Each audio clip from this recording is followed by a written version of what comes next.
Hey guys, how's it going? Brian and Halo here at Triple B.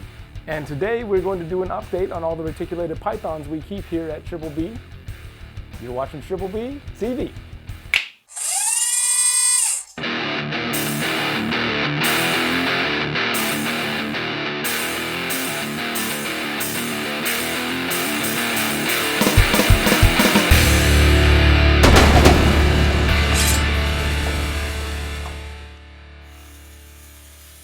So in true Triple B fashion, we are going to start with the smallest snakes and end up with the biggest. This is Smaug, who is a motley orange glow male.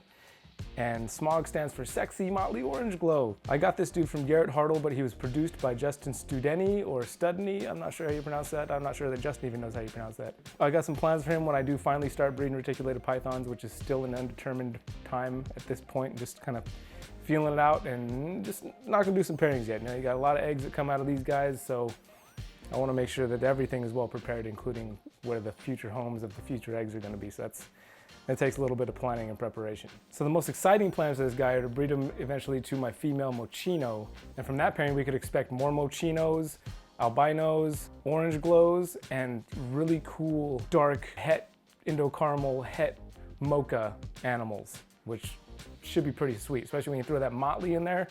That's the one animal I'd really like to see, is a motley het mocha, het Indo-caramel. I don't even know if there's really a name for that yet, but that would be something cool to see, in my opinion, being that that's my favorite type of retic morph, so should be cool. This is Elvis. He was given to me as a super dwarf male reticulated python, and he was very, very defensive when he first got here, just biting everything, biting me left and right, and he has calmed down immensely, which is fantastic to see. He's also in shed, unfortunately. You guys a little close up.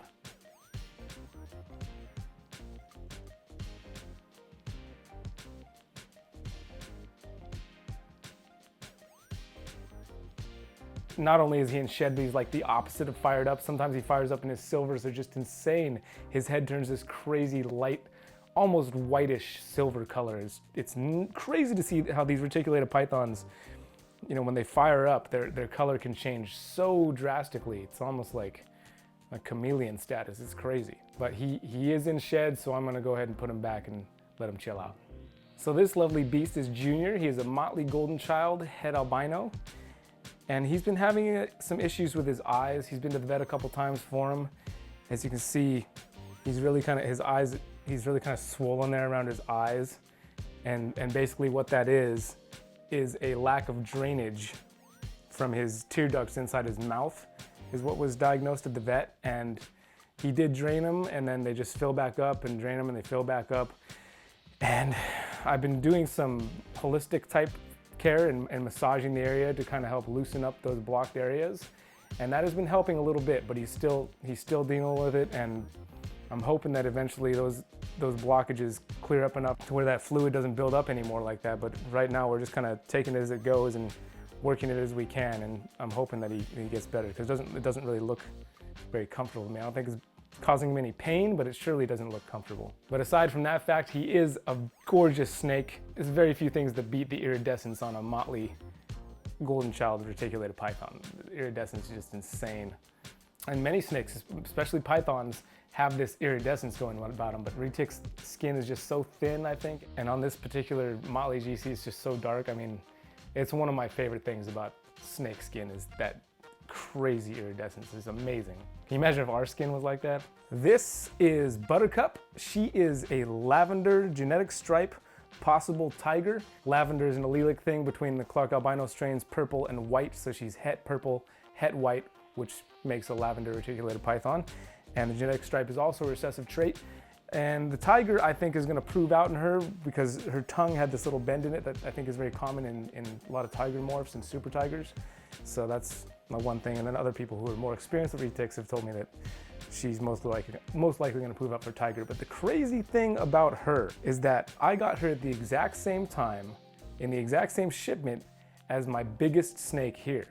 And look at how big she is. She's not that big at all. Compared to the biggest snake here, she's minuscule. I mean, it's crazy. They were on the same feeding schedule. And obviously I started bumping up the other snake when it started getting bigger, but Buttercup here just has stayed fairly small. And my guess is because Genetic stripe is supposedly from a dwarf locality. It's all speculation, really. Regardless of all that other stuff, she is gorgeous. I mean, look, I'll give you a close-up here shot.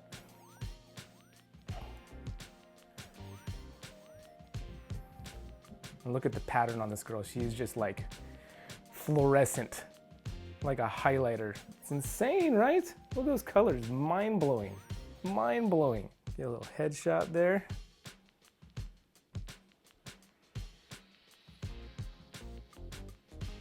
Yeah, she's an impressive animal, and no doubt about that. And it's crazy to me that she stayed this small. And she's so mellow. Although she has an amazing feed response, she never strikes me, and is just completely placid and docile when I have her out. If she was a little bit bigger, I would be bringing her along for educational shows too. But shows with the kids, I like to bring the big snakes because they're more impressive, let's face it. Maybe one day she'll be big enough for show status. This is Beatrice. She is a Moschino female, and she is beautiful right now. She just shed out, and man, she's looking epic. Look at that yellow head, man. That is incredible right there. She's a fantastic snake. She was pushing on me a little bit in one of these big 8-foot enclosures I had her in, so I determined that enclosure was a bit too big for her, put her in one of these smaller freedom breeder tubs, and she's doing fantastic now. No more pushing, and mellow, eating well, gorgeous, healthy, not fat, well exercised. Really nothing bad I can say about this snake. Nothing bad I can say about any snake, really. Maybe except for that pied. I could say a couple bad words about that pied retic, who we are not pulling out. Actually, I have a couple retics here from my buddy Garrett. They're Garrett snakes, so I'm not gonna be showing them on this video. I'm sure if you watch the personal channel, which if you don't know about, there's a link in the description for, you've seen the pied in action. And right now I'm not handling her at all. I've got her in a spot where she doesn't need to be handled to clean her cage. But enough about that, let's talk about Beatrice. So she is a Moschino, which if you're not familiar with the retic morphs and how they work, that basically makes her het Clark albino and het mocha. It's an allelic thing that results in this beautiful animal right here. She's got a good wrap on my leg, and look at that pattern. Look at that amazing pattern. Oh, there it is. It's not gonna last long, guys. That's it for the close-up headshot. Retics are so hard to film. Oh my goodness. There's just no snake I enjoy interacting with more than a reticulated python. They just seem to have these personalities, man. They cruise, and they're smart, they're curious, and they don't just bite you out of nowhere unless they're crazy. But for the most part, look at her. Oh, look at that. Look at this beautiful snake.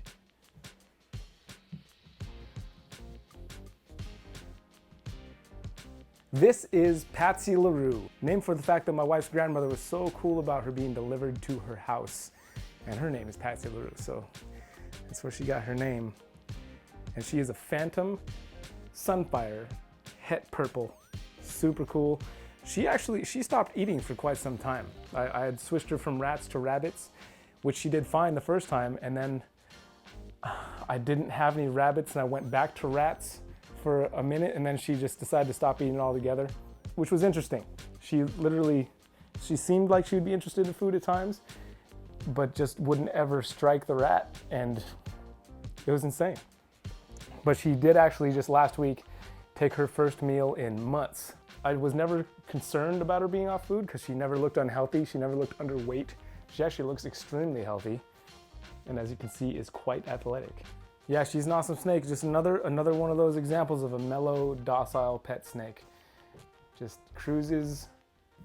Even complete strangers, she'll go curl up in their lap on the grass. It's really amazing. So unfortunately for all of us, Halo is in shed. It's unfortunate for Halo. It's unfortunate for you guys watching. It's unfortunate for me. So I'm not gonna have her out too long because I really don't like messing with snakes when they're in shed. But this is our flagship reticulated python.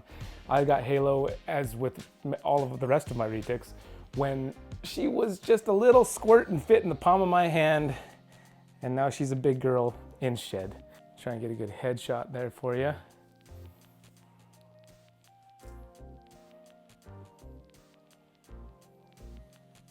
So trying to film retics by yourself, no fun. But I'm hoping you guys get the point, which is she's beautiful.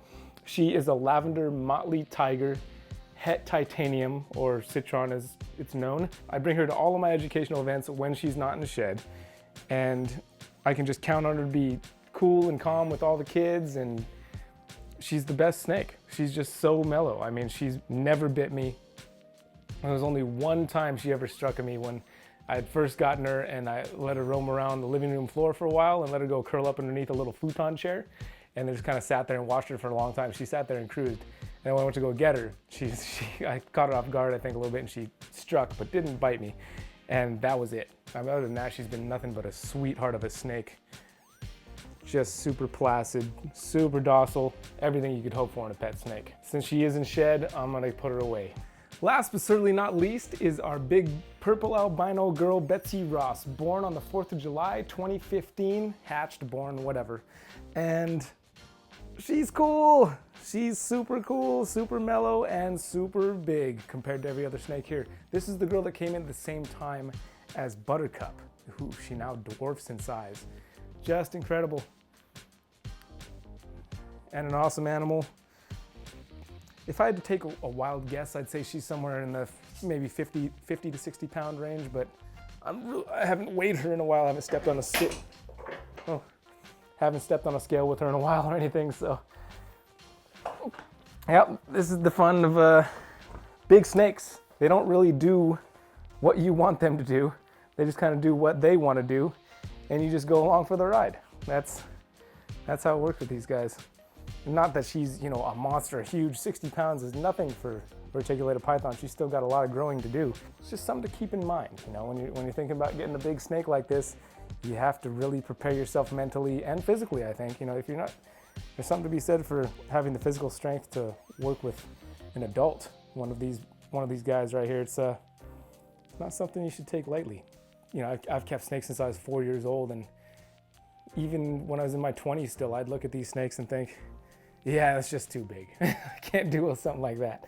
But after getting some more hands-on experience with them down at Prehistoric Pets and getting a good feel for what it's really all about, I decided to take the plunge, and I'm really glad I did, because they're some of the most rewarding snakes to work with.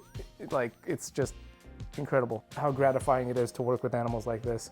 I can't say enough about the level of intelligence and how much their personalities just blow me away. All right, guys, well, that's gonna do it for us today. As you're watching this video, I am on a plane to Hawaii, so if you watch the personal channel, you get to keep up on all that and see what's happening with the Hawaiian Islands. If you just want snakes, just stick here to this channel. This channel is always gonna be all about snakes and the people around snakes. So next week, we're going to be doing an update on boas, blood pythons, scrub pythons, corn snakes, all the other snakes that I keep beside ball pythons and retics. So until then, you've been watching Triple B TV. Y'all take care.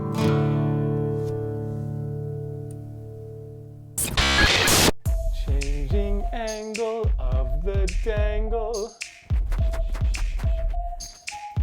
Come on, Halo. There we go.